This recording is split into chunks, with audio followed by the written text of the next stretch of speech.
آصف اپنی بیوی کی موت کے بعد اس عورت سے ملتا ہے جسے وہ پہلے سے پیار کرتا تھا، لیکن بیوی نے مرنے سے پہلے ایک خط چھوڑا ہوتا ہے جس میں لکھا ہوتا ہے تم اسے پیار کرنا کیونکہ وہ میری بیٹی ہے جو میں نے تم سے چھپائی تھی۔ آصف کی زندگی نادیہ کے جنازے کے بعد سے ایک خاموش قبر میں تبدیل ہو چکی تھی۔ وہ روز صبح اٹھتا تو بستر کے خالی حصے کو ہاتھ سے چھوتا اور پھر جلدی سے ہاتھ کھینچ لیتا کیونکہ وہ سردی اب اس کے جسم میں اتر چکی تھی۔ کچن میں چائے بناتے ہوئے 2 کپ نکال لیتا اور پھر یاد آتا کہ اب صرف ایک ہی چاہیے۔ دفتر جاتا تو ساتھی اس سے دور رہتے کیونکہ اس کی آنکھوں میں وہ خاموشی تھی جو مرے ہوئے لوگوں کی آنکھوں میں ہوتی ہے۔ رات کو گھر آ کر نادیہ کی الماری کھولتا اور اس کے کپڑے سونکھتا، کبھی کبھی اس کے پرانے پرفیوم کی بوتل کھول کر کمرے میں چھڑکاتا تاکہ وہ مہک کچھ دیر کے لیے واپس آ جائے۔ 3 مہینے گزر چکے تھے جب ایک شام وہ پرانی کافی شاپ میں بیٹھا تھا جہاں کبھی نادیہ کے ساتھ بیٹھا کرتا تھا۔ اچانک دروازے پر نظر پڑی اور دل رک سا گیا۔ وہ لڑکی جو اندر آئی تھی نادیہ کی طرح نہیں لگتی تھی۔ اس کے بال کٹے ہوئے تھے، آنکھوں میں ایک جنگلی سی چمک تھی، لباس میں آزادی تھی جو نادیہ کبھی نہیں پہنتی تھی۔ لیکن جب وہ مسکراتی تو آصف کا سانس رک گیا کیونکہ وہ مسکراہٹ نادیہ کی تھی، بالکل ویسی ہی جیسی نادیہ نے پہلی ملاقات میں دی تھی۔ آصف نے نگاہیں پھیر لی اور خود سے کہا کہ اب یہ دیوانگی شروع نہ کروں، لیکن لڑکی بالکل اس کے سامنے والی میز پر بیٹھ گئی اور کافی منگواتے ہوئے آصف کی طرف دیکھا۔ آصف نے جلدی سے اخبار کھول لیا مگر الفاظ نہیں پڑھ پا رہا تھا۔ اگلے دن وہ دوبارہ آیا اور لڑکی پھر وہاں تھی۔ تیسرے دن اس نے ہمت کی اور کہا کہ آپ اکثر یہاں آتی ہیں۔ لڑکی نے مسکرا کر جواب دیا میرا نام زویا ہے اور میں یہاں اس لیے آتی ہوں کیونکہ یہاں کی خاموشی مجھے پسند ہے۔ آصف نے اپنا نام بتایا اور پھر باتیں شروع ہو گئی، پہلے ہلکی پھلکی پھر گہری۔ زویا بتاتی ہے کہ وہ اپنے باپ کے ساتھ رہتی ہے جو بہت سخت مزاج ہے۔ ماں کی موت بچپن میں ہو گئی تھی اور اب وہ اکیلے پن سے لڑ رہی ہے۔ آصف نے اپنی بیوی کی موت کا ذکر نہیں کیا، صرف اتنا کہا کہ گھر خالی پڑ گیا ہے۔ ہفتے گزرے اور وہ روز ملتے، کبھی دریا کے کنارے چلتے تو کبھی پرانی کتابوں کی دکان میں گھنٹوں کھڑے رہتے۔ آصف محسوس کرتا کہ زویا کے ساتھ بات کرتے ہوئے اس کے اندر کا مردہ سا آدمی پھر سے سانس لینے لگا ہے۔ ایک رات بارش ہو رہی تھی اور دونوں کافی شاپ کے باہر کھڑے تھے۔ زویا نے اچانک آصف کا ہاتھ پکڑ لیا اور کہا کہ تمہاری آنکھوں میں ایک درد ہے جو تم چھپاتے ہو۔ آصف نے ہاتھ نہیں چھڑایا بلکہ اس کے ہاتھ کو مضبوطی سے پکڑ لیا۔ اسی رات پہلی بار انہوں نے ایک دوسرے کو بوسہ دیا، بارش میں بھیگتے ہوئے، اور آصف نے محسوس کیا کہ یہ بوسہ نادیہ کے بوسوں سے بول کے مختلف ہے، زیادہ تیز، زیادہ بھوکا، زیادہ زندہ۔ اگلے ہفتوں میں ان کا رشتہ گہرا ہوتا گیا۔ آصف نے زویا کو اپنے گھر بلایا، نادیہ کی تصویریں دیواروں سے اتار دی تاکہ وہ نہ دیکھے۔ زویا نے گھر دیکھا اور کہا کہ یہاں ابھی بھی کسی کی موجودگی محسوس ہوتی ہے۔ آصف نے خاموشی سے سر ہلا دیا۔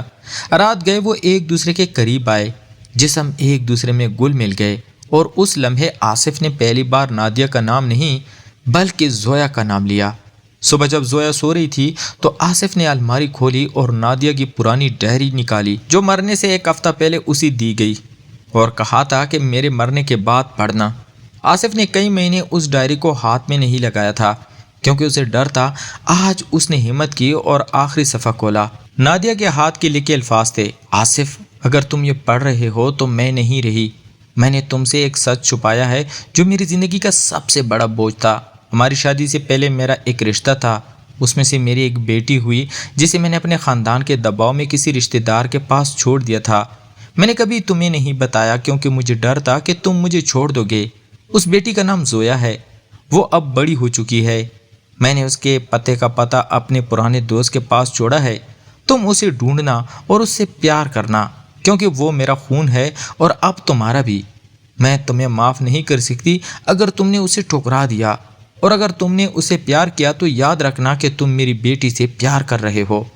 آصف کے ہاتھ کانپ رہے تھے، ڈیری فرش پر گر گئی۔ کمرے میں زویا ابھی بھی سو رہی تھی، اس کے بال تکیے پر بکھرے ہوئے تھے اور آصف دیوار کے سہارے کھڑا تھا، سانس روکے ہوئے، کیونکہ اب جو عورت اس کے بستر پر سو رہی تھی وہ اس کی بیوی کی بیٹی تھی۔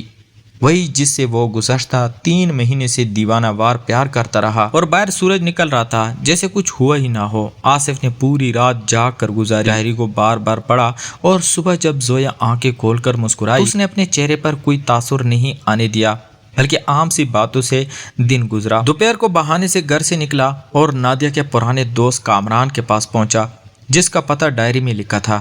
کامران نے اسے دیکھ کر پہچان لیا اور بغیر کسی تمہید کے ایک پرانی فائل نکال کر میز پر رکھ دی، جس میں زویا کی پیدائش کے کاغذات تھے، تصویریں تھیں اور ایک خط بھی جو نادیہ نے کامران کو دیا تھا، جس میں لکھا تھا وقت آنے پر آصف کو سب بتا دینا۔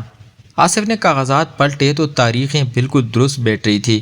زویا کی پیدائش نادیہ کی شادی سے 2 سال پہلے ہوئی تھی اور باپ کے خانے میں نام خالی تھا۔ کامران نے آہستہ سے کہا کہ نادیہ نے مرنے سے 1 ہفتہ پہلے مجھے فون کیا تھا اور کہا تھا کہ اب وقت آ گیا ہے، تم آصف کو اس کے پاس بھیج دینا۔ میں نے سب انتظام کر دیا ہے۔ آصف کا سر گھوم رہا تھا۔ وہ گھر واپس آیا تو زویا کچن میں کڑی چائے بنا رہی تھی۔ اس نے مڑ کر دیکھا اور بغیر کسی حیرت کی بولے، تم کامران کے پاس گئے تھے نا؟ میں جانتی تھی کہ تم جاؤ گے۔ آصف کے پاؤں جڑ گئے۔ زویا نے چائے کے کپ میز پر رکھے اور پرسکون لہجے میں بتایا کہ نادیہ نے مرنے سے 3 مہینے پہلے اسے خود تلاش کیا تھا، ایک ہوٹل کے کمرے میں ملایا تھا اور رو رو کر سب کچھ سنایا تھا، اپنی بیماری، اپنی جرم اور اپنی آخری خواہش۔ نادیہ نے زویا سے وعدہ لیا تھا کہ وہ آصف کے قریب جائے گی، اسے پیار دے گی اور جب وہ ڈائری پڑھ لے گا تو خود سب بتا دے گی۔ زویا نے آصف کی طرف دیکھا اور آہستہ سے مسکرائی۔ میں نے تمہیں دھوکہ نہیں دیا، میں نے صرف اپنی ماں کی آخری خواہش پوری کی، اور اب جو تمہارے اور میرے درمیان ہو چکا ہے وہ جھوٹ نہیں تھا۔ آصف دیوار کے سہارے بیٹھ گیا کیونکہ اس کے گھٹنے جواب دے چکے تھے۔ زویا نے اس کے پاس آ کر بیٹھتے ہوئے ایک اور بات کہی جو اس کے کانوں میں گولے کی طرح پیوست ہو گئی۔ ماں نے مجھے ایک اور راز بھی بتایا تھا جو ڈائری میں نہیں لکھا۔ تمہیں ابھی تک نہیں پتا کہ میرے حقیقی باپ کا نام کیا ہے، اور وہ نام تمہارے اپنے باپ کا ہے۔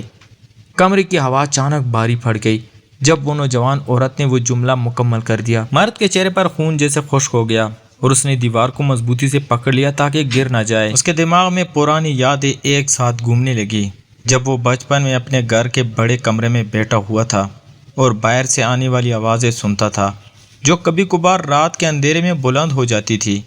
اب وہ سب کچھ ایک نئے معنی میں سامنے آ رہا تھا۔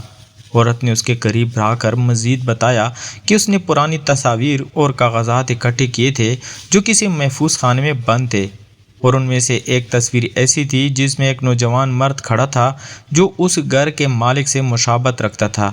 مرد نے ہاتھ بڑھا کر وہ تصویر مانگی تو عورت نے جیب سے نکال کر دی۔ تصویر دیکھتے ہی وہ اس کے ہاتھ کانپ اٹھے کیونکہ اس میں نظر آنے والا چہرہ اس کے اپنے خاندان کے بڑے فرد سے میل کھاتا تھا۔ عورت نے آہستہ لہجے میں کہا کہ یہ سب کچھ تصادف نہیں بلکہ ایک طویل منصوبے کا حصہ تھا جو کئی سال پہلے شروع ہوا تھا، جب ایک بیمار خاتون نے اپنے آخری ایام میں سب سے بڑا سچ چھپانے کے بجائے اسے سامنے لانے کا فیصلہ کیا۔ مرد نے پوچھا کہ اب آگے کیا ہوگا تو عورت نے مسکرا کر جواب دیا کہ اب فیصلہ تمہارے ہاتھ میں ہے، کیونکہ اس رشتے کی جڑیں اتنی گہری ہو چکی ہیں کہ انہیں کاٹنا آسان نہیں۔ اچانک دروازے کی گھنٹی بجی اور باہر کھڑا شخص ایک پرانی فائل لے کر داخل ہوا جس میں خاندانی مہر لگی ہوئی تھی۔ اس نے فائل کھول کر ایک دستاویز دکھائی جس میں لکھا تھا کہ اصل حقیقت سب سے بھی آگے ہے، اور وہ نوجوان عورت دراصل اس گھر کی جائیداد کی حقدار ہے جو کئی دہائیوں سے چھپی ہوئی تھی۔ مرد نے دستاویز پڑھی تو اس کی آنکھیں پھیل گئی کیونکہ اس میں ایک نیا نام درج تھا جو اس نے کبھی نہیں سنا تھا۔ وہ نام اس کی اپنی پرانی نسل سے جڑا ہوا تھا۔ عورت نے کھڑے ہو کر کہا کہ اب سب کچھ کھل چکا ہے اور تمہیں یہ ماننا ہوگا کہ جو رشتہ ہم نے بنایا وہ محض جذبات نہیں بلکہ خون کے رشتے کی ایک گم شدہ کھڑی تھی جو وقت نے آج جوڑ دی ہے۔ کمرے میں سکوت چھا گیا تھا۔ آصف دیوار کے سہارے بیٹھا رہا۔ زویا اس کے سامنے کھڑی تھی اور دروازے پر آیا ہوا شخص خاموشی سے باہر چلا گیا تھا۔ سب راز کھل چکے تھے، خون کے رشتے، چھپی ہوئی نسلیں، پرانی غلطیاں اور وہ محبت جو اب گناہ اور سچ کے درمیان الجھ کر رہ گئی تھی۔ آصف نے آہستہ سے آنکھیں اٹھائی اور زویا کی طرف دیکھا تو اس کی آنکھوں میں وہی مسکراہٹ تھی جو کبھی نادیہ کی آنکھوں میں ہوا کرتی تھی۔ اس نے ہاتھ بڑھا کر زویا کا ہاتھ تھام لیا۔ مگر اس بار اس تام میں کوئی خواہش نہیں تھی، صرف تھکاوٹ اور قبولیت تھی۔ تم میری بہن ہو، اس نے سرگوشی میں کہا۔ زویا نے سر ہلا دیا، اور ہاں، اور تم میرے بھائی۔ دونوں ایک لمبے وقت تک خاموش رہے۔ باہر شام ڈل رہی تھی، سورج کی آخری کرنیں کھڑکی سے اندر آ رہی تھی اور فرش پر پڑی ڈائری کو سنہری بنا رہی تھی۔ آصف نے ڈائری اٹھائی اور اسے زویا کے ہاتھ میں دے دیا۔ یہ تمہاری ماں کی تھی، اب تمہاری ہے۔ میں اس گھر میں نہیں رہ سکتا، نہ تمہارے ساتھ نہ اس کی یادوں کے ساتھ۔ زویا نے ڈائری سینے سے لگائی اور آنسوؤں بھری آواز میں پوچھا، تم کہاں جاؤ گے؟ آصف نے مسکرا کر جواب دیا۔ وہ مسکراہٹ میں درد تھا مگر سچائی بھی تھی۔ جہاں نادیہ نہیں ہوگی، جہاں تم نہیں ہوگی، جہاں یہ سب یادیں نہیں ہوں گی، شاید کسی ایسے شہر میں جہاں کوئی مجھے نہ جانتا ہو۔ اس نے اپنا کوٹ پہنا دروازے کی طرف بڑھا، پھر رک گیا، مڑ کر زویا کو دیکھا اور آخری بار بولا، ماں نے چاہا تھا کہ میں تمہیں پیار کروں، میں نے کیا۔ اب تمہیں پیار کرنا چھوڑ کر تمہیں چھوڑ رہا ہوں، یہ میرا آخری صدقہ ہے۔ زویا نے کچھ نہ کہا، صرف آنسو بہا رہی تھی۔ آصف نے دروازہ کھولا اور نکل گیا۔ گلی میں شام کا ہلکا سا سناٹا تھا، پرندے واپس اپنے گھونسلوں کو جا رہے تھے۔ اس نے بغیر موڑ کے چلنا شروع کر دیا، ایک ایسے آدمی کی طرح جو سب کچھ پا کر بھی سب کچھ چھوڑ چکا ہو۔ گھر میں زویا اکیلی رہ گئی۔ اس نے ڈائری کھولی، آخری صفحہ پڑھا اور آہستہ سے بولی، ماں، تمہاری خواہش پوری ہو گئی۔ اس نے مجھے پیار کیا اور مجھے چھوڑ دیا، بالکل ویسے ہی جیسے تم نے کبھی مجھے چھوڑا تھا۔ باہر ہوا میں نادیہ کے پرانے پرفیوم کی ہلکی سی مہک سی محسوس ہوئی اور پھر سب کچھ خاموش ہو گیا۔ تو پیارے دوستو، اگر آپ کو ایسی جذباتی اور دلچسپ کہانیاں پسند ہے تو ابھی ہمارے چینل کہانی HD+ کو سبسکرائب کریں، ویڈیو کو لائک کریں اور بیل آئیکن ضرور دبا دیں تاکہ ہر نئی کہانی سب سے پہلے آپ تک پہنچے۔ اپنی رائے کمنٹ میں ضرور لکھیں۔